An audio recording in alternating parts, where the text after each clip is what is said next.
Alright, welcome to the video. In this video, we'll be talking about users.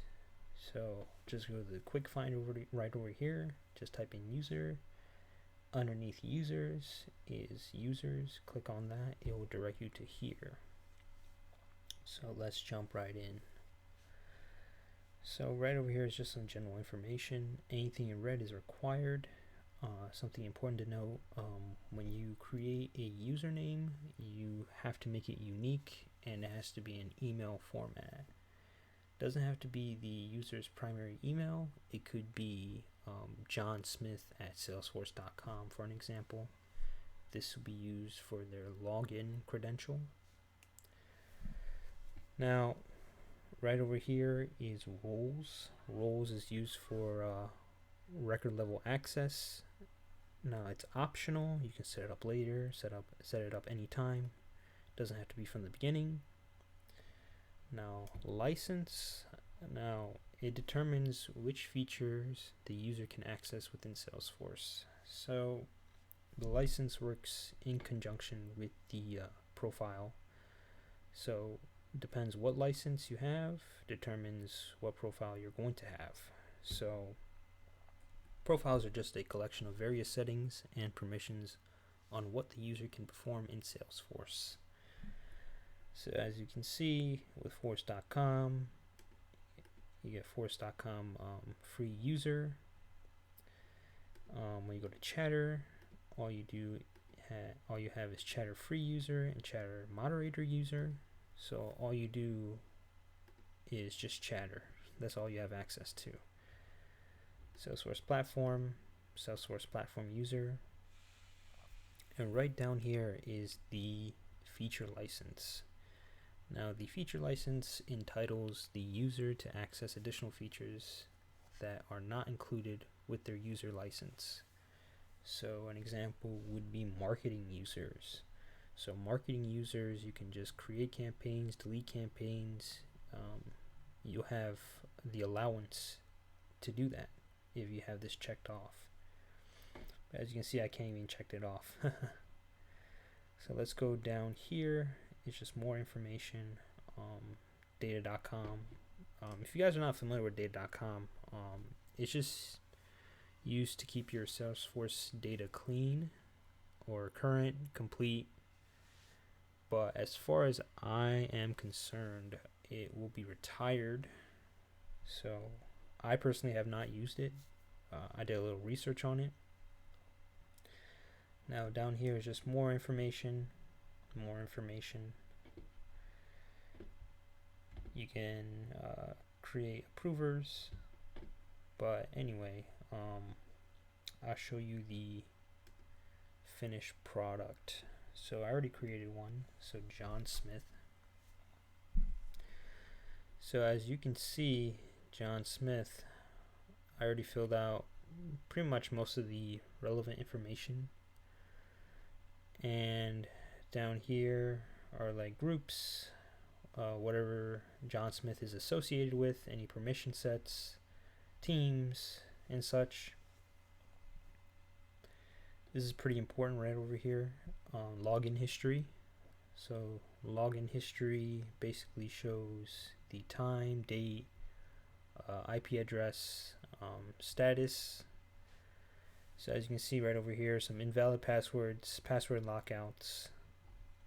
So what usually happens when you reach a certain number of invalid password inputs, you'll get locked out. So when you get locked out, you have to contact your administrator to unlock you or reset your password. But usually questions I would ask, okay, what time, what dates did you try to log in? Did you forget your password? Did you log into the right URL? A reason I would ask these questions is because I would go down here and maybe I may not even see their name. Maybe I may not see their history, anything recent. They may be logging into a different URL that may not be associated with this org. Lockouts, I'm just going to say it right over here. If they get locked out, there's a reason why they got locked out. Most likely they forgot their password. And when you go to their user record, there would be a button right over here in between login and freeze, and it will say unlock. Personally, I would not click that. I would just click reset password because they forgot their password. And to determine how many number of invalid passwords will be acceptable, you can go to password policy. Now right over here at the bottom it says maximum invalid login attempts. So if the person inputs 3 invalid passwords, they will get locked out. But there's limits to 3, 5, 10, and no limit.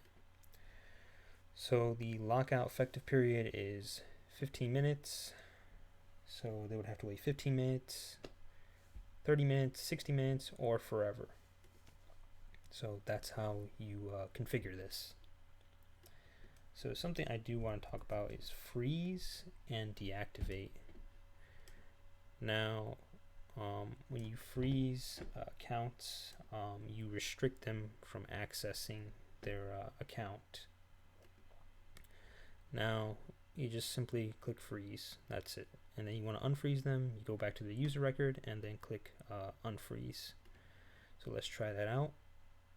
So there you go. And then we can click unfreeze.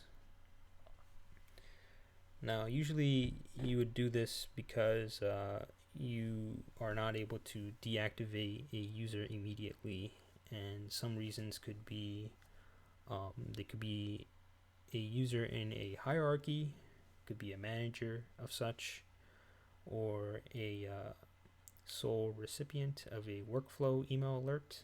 You know, these are some reasons why you cannot deactivate them, because you need to remove them first from whatever they're associated with, and then you can go with the deactivation process. Now, a question could be like, you know, can you just delete the user?